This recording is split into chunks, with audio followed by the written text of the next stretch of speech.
जी, अस्सलाम वालेकुम।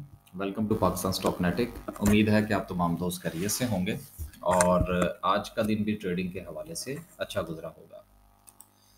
देखिए, मार्केट की जो सूरत हाल है वो ख़ासी पेचीदा हो चुकी है और मैं ये समझता हूँ कि मार्केट जो है वो इस वक्त जो हमारे मुल्क के हालात हैं उनका बोझ जो है वो क्या कहते हैं उठाते-उठाते उसके कंधे जो है वो उचकते चले जा रहे हैं। क्या क्या करे बेचारी मार्केट? क्योंकि मार्केट जब टेक्निकली हर इंडिकेटर जो है वो मार्केट के हक में होता है तो फंडामेंटली कोई ना कोई चीज़ जो है वो उसके पाँव खींच देती है। और अगर फंडामेंटली चीज़ें जो है वो थोड़ा बेहतर होने लगती हैं तो टेक्निकली मामलात ख़राब हो जाते हैं।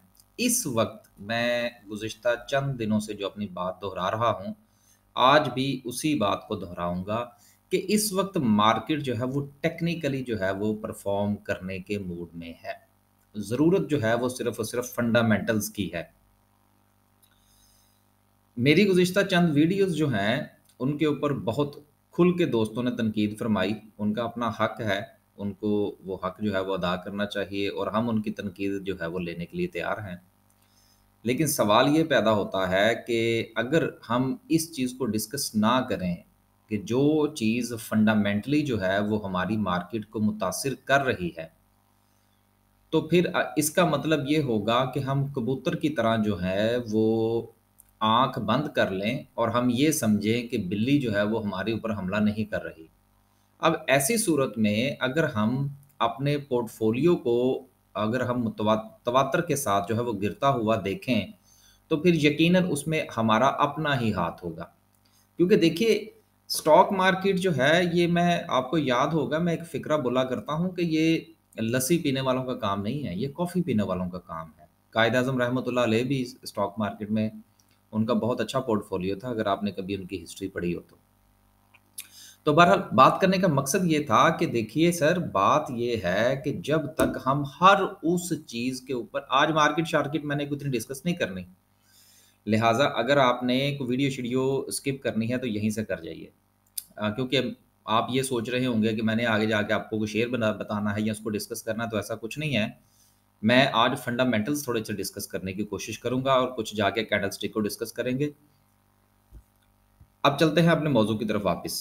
देखिए, बात ये है कि हम हर उस चीज़ को डिस्कस क्यों ना करें कि जो फंडामेंटली हमारी मार्केट को मुतासिर करने जा रही है, कर रही है और करती आ रही है।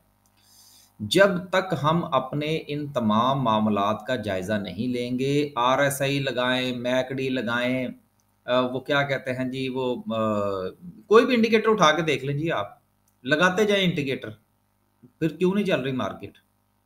सवाल तो ये पैदा होता है ना, चलें एक यहाँ से मैं एक एग्ज़ाम्पल दे ही देता हूँ।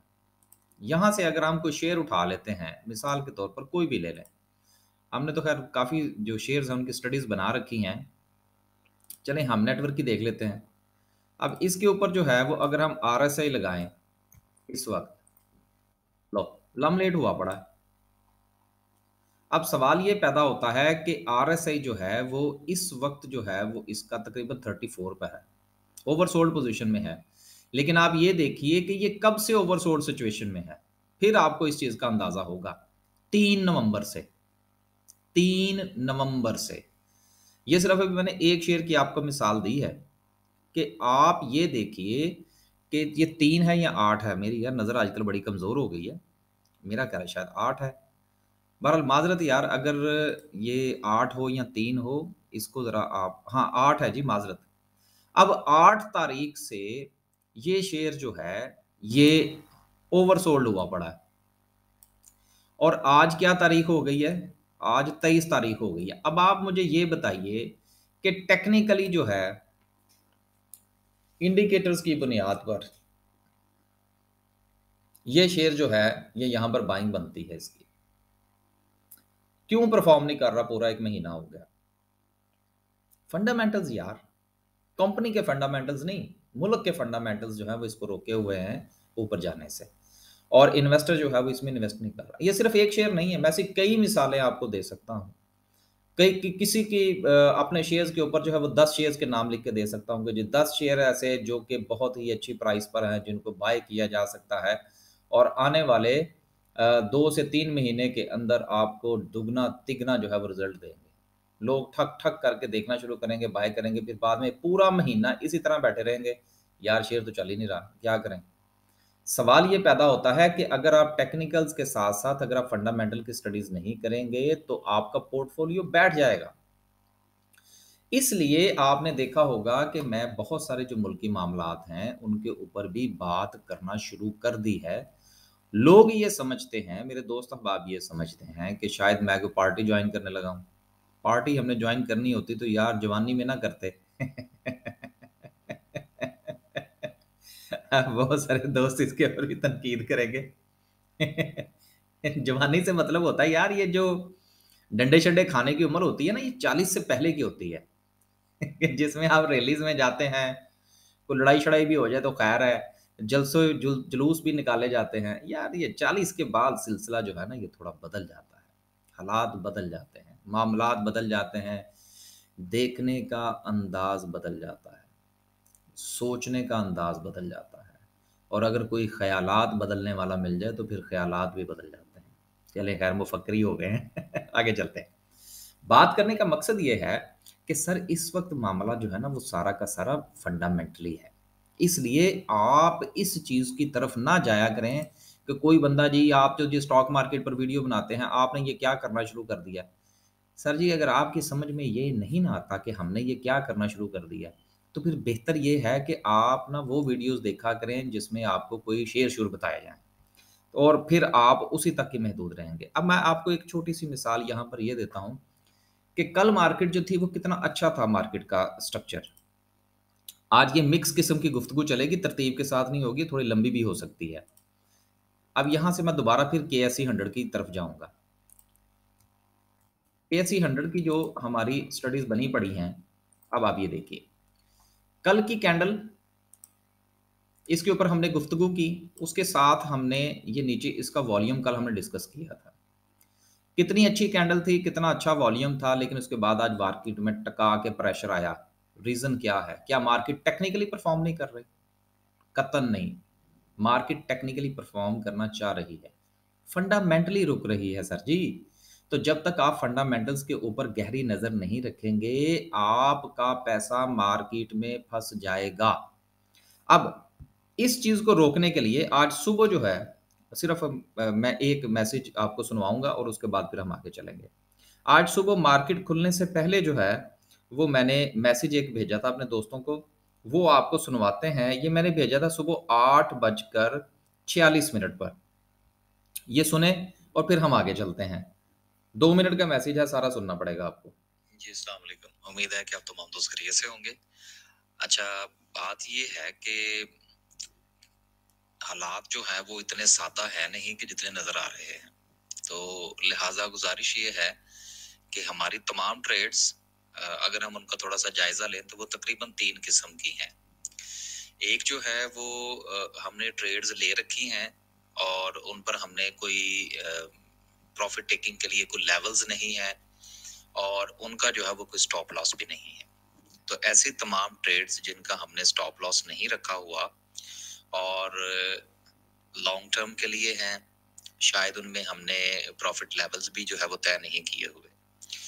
तो ऐसी तमाम ट्रेड्स जिसमें आपको प्रॉफिट टेकिंग का लेवल जो है वो हमारी तरफ से नहीं बताया गया, उनको आप फार्मूले के मुताबिक प्रॉफिट टेकिंग करें। लेकिन चूंकि वो लॉन्ग टर्म के लिए हैं, लिहाजा अगर वो शेयर गिरते हैं तो परेशान होने की जरूरत नहीं है। दूसरी वो ट्रेड्स हैं कि जिनके हमने लेवल्स जो है वो आपको बता रखे हैं, तो बराए मेहरबानी उन लेवल्स के ऊपर जो है वो प्रॉफिट टेकिंग जरूर करें। तीसरे वो शेयर्स हैं कि जिनकी हमने स्टॉप लॉस के साथ ट्रेड ले रखी है, तो गुजारिश ये है कि उनको स्टॉप लॉस के साथ ही लेकर चलें। अगर वो अपने किसी लेवल पर चले जाते हैं तो उस लेवल पर आप प्रॉफिट टेकिंग करें और जो नीचे वाला उनका लेवल है उसको आप as a trailing stop loss ले लें। मिसाल के तौर पर अगर एक शेयर है वो हमने 15 रुपए पर रिकमेंड कर रखा है और उसका स्टॉप लॉस जो है वो 14 रुपए 50 पैसे है और उसका प्रॉफिट टेकिंग लेवल जो है वो 15 रुपए 50 पैसे और 16 रुपए है। अब जिस वक्त वो शेयर जो है वो 15 रुपए 50 पैसे पर जाता है, आपके पहले लेवल पर जाता है, तो वहां पर आप कुछ ना कुछ प्रॉफिट टेकिंग जरूर करें। और अगर वो दूसरे लेवल पर चला जाता है तो वहां पर भी प्रॉफिट टेकिंग करें और अपना जो स्टॉप लॉस है वो 14 रुपए 50 पैसे से उठाकर 15 रुपए 50 पैसे पर ले जाए। तो गुजारिश ये है कि स्टॉप लॉस के साथ चलें। जो शेयर स्टॉप लॉस वाले हैं वो स्टॉप लॉस के साथ लें। जिनका लेवल्स हमने नहीं आपको बताया हुआ वहां पर आप फार्मूला अप्लाई करें और प्रॉफिट टेकिंग करें। जुमे तक के हालात जो हैं वो काफी क्रूशल हैं, उसके बाद चीजें जो हैं वो काफी हद तक जो है वो क्लियर हो जाएंगी। तो अगर कोई एडवेंचर सामने आता है तो हमारे पास कैश होना चाहिए। अल्लाह हाफिज। जी, तो ये वो मैसेज था कि जो कि सुबह मैंने अपने दोस्तों को भेजा। अब सवाल ये पैदा होता है कि मार्केट टेक्निकली तो वंडरफुल है, तो हमें इस मैसेज को भेजने की ज़रूरत क्यों महसूस हुई? सर, बार-बार मैं जो बात आपको समझाना चाह रहा हूँ, वो ये है कि स्टॉक मार्केट जो है, वो सिर्फ़ टेक्निकल्स का काम नहीं है, वो फंडामेंटल्स और न्यूज़ का काम है। और मैं शुरू से एक बात आपको ये समझाता आया हूँ, आज भी वही करूँगा, पुरानी बातें दोहराता हूँ हर वीडियो के अंदर कि आपने न्यूज़ की बेस पर काम नहीं करना, लेकिन आपने न्यूज़ को फैक्टर इन ज़रूर करना है। अब चलते हैं थोड़ा-सा मार्केट की तरफ। मार्केट ने जो है वो माशाल्लाह से आज 48 पॉइंट्स निकाले हैं, लेकिन लग ऐसे रहा था कि शायद मार्केट जो है वो आज कोई परफ़ॉर्म भी कर सकती है। मार्केट खुली तो पॉज़िटिव थी, लेकिन उसके बाद मार्केट ने कुछ परफ़ॉर्म नहीं किया क्योंकि खबरें, खबरें, खबरें और खबरें उन्होंने मार्केट को दबोच रखा है। उसमें अगर हम मज़ीद चीज़ों को देखें, तो आप ये देखिए कि आज मार्केट में लगने वाला जो वॉल्यूम था, ये बात दो आज मिक्स वीडियो बनेगी। आज मार्केट में लगने वाला वॉल्यूम जो है, इसको आप कंपेयर करें तो गुज़िश्ता कितने सेशन से कम था? 1, 2, 3, 4, 5, 6, 7, 8, 9, 10, शायद ये भी शामिल है। 11, जी ये भी शामिल है। 12, 13, 14 और 15। 15 सेशंस जो मार्केट के गुज़रे हैं, उनमें से सबसे कम वॉल्यूम था आज मार्केट के अंदर। क्यों? क्या लोगों के पास पैसे नहीं थे शेयर खरीदने के लिए? क्या आरएसआई जो है वो ओवरसोल्ड नहीं हुई हुई बहुत सारे शेयर्स की? फिर क्यों नहीं बाइंग हो रही? Fundamentals, news, impact. तो मार्केट का जो क्रक्स है ना, इसको समझने की कोशिश करें। ये मार्केट के डायनामिक्स हैं। अगर आप सिर्फ आरएसआई और सुपर ट्रेंड और इन चक्कर में सिर्फ पड़े रहेंगे, तो सर आप पाकिस्तान क्या दुनिया की किसी भी मार्केट में काम नहीं कर सकते। ये आपने अक्सर सुना होगा कि जो लोग ये स्टॉक मार्केट या क्रिप्टो वगैरह में या इधर-उधर काम करते हैं, उनके बाल जो है वो जवानी में सफ़ेद हो जाते हैं। वजह क्या है? उनको चारों तरफ नज़र रखनी पड़ती है। न्यूज़ क्या आ रही है, इंटरनेशनल न्यूज़ क्या आ रही है, फंडामेंटल्स क्या कह रहे हैं, टेक्निकल्स क्या कह रहे हैं, आरएसआई ओवरसोल्ड तो नहीं हो गया, ओवरबॉट तो नहीं हो गया, ऑयल प्राइसेस जो है वो ऊपर नीचे तो नहीं हो रही, अमेरिका ने जो है वो इंटरेस्ट रेट बढ़ा दिया है, कम कर दिया है।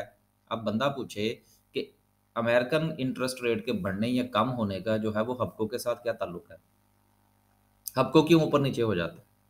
सर ये सारी चीज़ें आपस में इंटरलिंक है। अब चलते हैं वापस। तो आज जो था वो मार्केट ने जो हाई बनाया, हाई मार्केट ने बनाया 43,000 का और मार्केट का जो लो था, वो था 42,800 का। तो लिहाज़ा अगर हम लो की बात करें जो कि 42,800 का था और मार्केट ने जो क्लोजिंग दी है वो 42,880 पर है, तो मार्केट की जो क्लोजिंग है, ये इन बिटवीन है आपके हाई और लो के दरमियान में। लिहाज़ा लोग सोच में पड़े हुए हैं कि क्या किया जाए। अब यहाँ पर सवाल ये पैदा होता है कि मैं जो आज की ये जितनी भी सूरत-ए-हाल आज तक की रही है, उसमें से मैं क्या निकालता हूँ? आज ग बाकी चीज़ें आज डिस्कस नहीं करनी। देखिए, अभी तक की जो सूरत-ए-हाल है और अभी जो मैं एक वो जो शुहदा की तकरीब थी जिसमें जनरल बाजवा साहब जो थे वो खिताब फरमा रहे थे, वो मैंने सुनी है, तो उससे मुझे काफ़ी हद तक 2 चीज़ें तो क्लियर हो गई हैं। पहली चीज़ जो है वो ये है कि आर्मी चीफ़ साहब की जो गुफ्तगू है, उससे अंदाज़ा ये हुआ है कि एडवेंचर तो फ़िलहाल होता हुआ नज़र नहीं आ रहा। एडवेंचर जो है, उसके चांसेस ना होने के बराबर हैं। लिहाज़ा ये एक पॉज़िटिव न्यूज़ है मार्केट के लिए, जो कि उम्मीद है कि कल मार्केट को थोड़ा पावर देगी, थोड़ा कुव्वत फ़राहम करेगी, पॉज़िटिविटी देगी मार्केट को और दूसरी चीज़ जो है वो ये है कि उनकी तरफ से इस बात का कहना और कि जी जो हुकूमत के हवाले से बातें हुईं, उनको इम्पोर्टेड कहा गया, गालम-गलोच किया गया, ये बाकायदा तौर पर आर्मी चीफ़ के बहरहाल गालम-गलोच का उन्होंने लफ़्ज़ इस्तेमाल नहीं किया, लेकिन उसकी जगह पर उन्होंने अलकाबात का लफ़्ज़ इस्तेमाल किया। तो ये जितने भी मामलात हैं, ये बता रहे हैं कि लॉन्ग मार्च में से हवा निकल गई है। अब देखिए हमने जो तज्ज़िया करना होता है ना, हमने लोगों की बातों की बुनियाद पर करना होता है। जो बड़े ओहदों पर बैठे हैं, जो बोलते हैं, वो पॉलिसी बोलती है। ये मैं आज आपको एक और बात बताऊँ, ये अक्सर आपने सुना होगा कि जो बड़े ओहदों पर बैठे हुए लोग हैं चाहे वो पीटीआई के हों या चाहे वो नून लीग के हों, चाहे वो आईएसपीआर बोले या कोई भी हो, मैं हमेशा उनकी बात जो है वो बड़े ध्यान से सुनता हूँ। उसकी वजह ये है कि वो बंदा बज़ाते खुद एक बंदा नहीं बोल रहा, वो इदारा बोल रहा होता है। इसलिए ना उसकी बात को सिर्फ़ महज़ अपनी ज़ातियात की बुनियाद पर अगर हम उसको रद्द कर देंगे कि नहीं जी मैं आपकी बात नहीं सुनता, तो भाई फिर आप मार्केट में से भी जो है वो मार खा के निकलेंगे। क्योंकि जब वो बात करता है तो इदारा बोलता है। जब इसहाक डार बात करता है तो वो इसहाक डार नहीं है, वो वज़ीर ख़ज़ाना है पाकिस्तान का। जब स्टेट बैंक का गवर्नर बात करता है तो वो एक आदमी नहीं है, वो स्टेट बैंक बोल रहा है। इसी तरह से इन चीज़ों को, इन ओहदों को अब बंदे जैसे भी आ जाएँ, अब मजबूरी है, क्या किया जाए? लेकिन उनकी बात को सुनना ज़रूरी है, क्योंकि जो वो बोल रहे होते हैं, वो नहीं बोलते, वो रियासत बोलती है, वो पॉलिसीज़ बोलती हैं। और उन पॉलिसीज़ में से ही हमने अपनी मर्ज़ी के मामलात निकाल कर अपना आगे एनालिसिस करना होता है और उसकी बुनियाद पर हमने डिसीज़न करने होते हैं। अब एक तो पॉज़िटिव न्यूज़ जो थी वो ये थी कि जो चहमगोइयाँ हो रही थी कि जी आर्मी चीफ़ साहब जो हैं वो कोई एक्सटेंशन का भी कोई एडवेंचर हो सकता है, वो तो आज दम तोड़ गया। दूसरा जो है उन्होंने जो ये धरने वाले मामलात थे उनमें से भी काफ़ी हद तक हवा निकाल दी है। लिहाज़ा ये 2-3 चीज़ें जो काफ़ी एडवेंचरस बनती चली जा रही थी, इनमें से पॉज़िटिविटी निकली है आज कमर जवेद बाजवा साहब के बयान के बाद। लिहाज़ा मैं ये समझता हूँ कि कल मार्केट पर इसका मुस्बत असर होगा। अब आप अब दोस्त अब आप ये कहेंगे कि जी आप जो है ये जिस दिन से मैंने ये वीडियो बनानी शुरू की है ना 4-5 काफ़ी ज़्यादा जो है वो तनकीद का सामना हो रहा है। तो करते जाएँ तनकीद यार हमने अपना पैसा तो नहीं ना डुबोना। हमने तो भाई काम करना है टेक्निकल्स, फंडामेंटल्स और न्यूज़ की बुनियाद पर। सारा इकट्ठा करके इस वो क्या कहते हैं ना ये सारी चीज़ें एक वो क्या कहते हैं ग्राइंडर में डाल के उसको बाकायदा मिक्स करना है और उसके बाद जो बनेगा उसका एक चम्मच खाना है। ठीक है ना? इसलिए हमें तनकीद की कोई जो है वो परवाह नहीं है। लिहाज़ा ये चीज़ें पॉज़िटिव हैं। अब उम्मीद है कि इंशाल्लाह कल मार्केट भी पॉज़िटिव होगी। अब चलते हैं आगे थोड़ा-सा डिस्कस करते हैं और देख लेते हैं हब्को के हवाले से भी एक न्यूज़ थी जिसकी वज़ह से उसको मार पड़ी है। वो उसका भी इंशाल्लाह जो है वो जायज़ा लेकर उस पर वीडियो बनाने की कोशिश करेंगे। आज आखिर में जो है वो चलते हैं और कैंडल को डिस्कस करते हैं। कैंडल को भी डिस्कस बहरहाल हो ही गई है तकरीबन कि मार्केट जो है सर वो बिल्कुल तैयार है। आर्मी चीफ़ की अपॉइंटमेंट हो जाए बस जुम्मे तक, तो फिर इंशाल्लाह जो है वो पॉज़िटिव ही पॉज़िटिव है। एक आपसे और दरख्वास्त थी कि ये हमारा कॉन्टैक्ट नंबर है और मुझे यार ये कभी याद ही नहीं रहा ये कहना, अब क्या करें मजबूरी है, कुछ चीज़ें आड़े आ जाती हैं, बहुत सारे काम होते हैं, वीडियो बनाने से पहले बहुत कुछ ज़हन में होता है, बाद में आउट हो जाता है। अच्छा गुज़ारिश है जी कि ये हमारा व्हाट्सएप नंबर है, अगर आप ये चाहते हैं कि आपको वीडियो का लिंक जो है जो भी हम वीडियो बनाएँ, उसका लिंक जो है वो आपको व्हाट्सएप के ज़रिए मिल जाए, तो आप इस पर व्हाट्सएप करके कुछ भी लिख के भेज दें। ये चाहे सिर्फ़ ये लिख के भेज दें जी कि मुझे लिंक लिंक सेंड कर दिया करें, तो वो आपको मिल जाया करेगा। लेकिन ये क्वेश्चन पूछने के लिए नहीं है। क्वेश्चन अगर आपने पूछना है, तो आपको कमेंट में ही लिखना पड़ेगा। यहाँ पर क्वेश्चन आते हैं, लेकिन बहुत ज़्यादा होते हैं सारे पढ़ने मुश्किल होते हैं, क्योंकि क्लाइंट्स को भी जवाब देना होता है। और दूसरी बात ये है कि जिस वक़्त आप कमेंट में कुछ सवाल पूछते हैं ना, जिसमें मिसाल के तौर पर आप कहते हैं जी कि हब्को के बारे में कुछ बताइए जी। ऐसे ना सवाल पूछा करें। कोई 1 मिनट लगा के उसमें लिखा करें कि जी हब्को जो है वो मैंने ₹70 पर खरीद रखा है, अब मुझे बताइए कि मैं क्या करूँ? या आप ये बताइए, ये लिखिए कि जी मैं हब्को को इस लेवल पर खरीदना चाह रहा हूँ, या मैं हब्को जो है उसको इस गिरती हुई मार्केट में क्या खरीदूँ या ना खरीदूँ या बेचूँ या क्या करूँ? सवाल के अंदर जो है वो चीज़ वाज़िया होनी चाहिए कि आप जो मेरी राय जानना चाह रहे हैं, वो आप बाइंग के हवाले से पूछ रहे हैं या सेलिंग के हवाले से पूछ रहे हैं या जनरल आइडिया आप लेना चाह रहे हैं? क्योंकि मैं ऐसे 99% जो आपके सवाल होते हैं मैं उनको स्किप कर देता हूँ, क्योंकि इतना टाइम नहीं होता कि आप एक इनकम्प्लीट सवाल पूछें, मैं उसके जवाब में आपको कुछ और लिखूँ, आप आगे से कुछ और लिखें, सर इतना टाइम नहीं होता। इसलिए हमारी माज़रत कबूल फरमाइए और सवाल जो लिखना हो कमेंट में लिखें, पूरा लिखें। उम्मीद है कि आज की जो बेढंगी सी वीडियो है, इससे कुछ बातें आपको यकीनन समझ नहीं आई होंगी, तो उसके लिए हम पेशगी माज़रत ख़्वाह हैं। आज हमने मार्केट पर कोई बात नहीं की, तो क्योंकि आज हमारे हमारे पास कहने को था ही कुछ नहीं, मार्केट हमारी समझ में आई ही नहीं, तो उसकी भी हमारी तरफ से माज़रत। कल इंशाल्लाह जो है इस पर बात करने की कोशिश करेंगे। अगर कुछ मार्केट का हमारी समझ में आया, कुछ इंडिकेटर्स लगाएँगे, कुछ इधर-उधर की बातें करेंगे, शायद कोई एक आध शेयर भी आपको बताएँ। अल्लाह हाफ़िज़।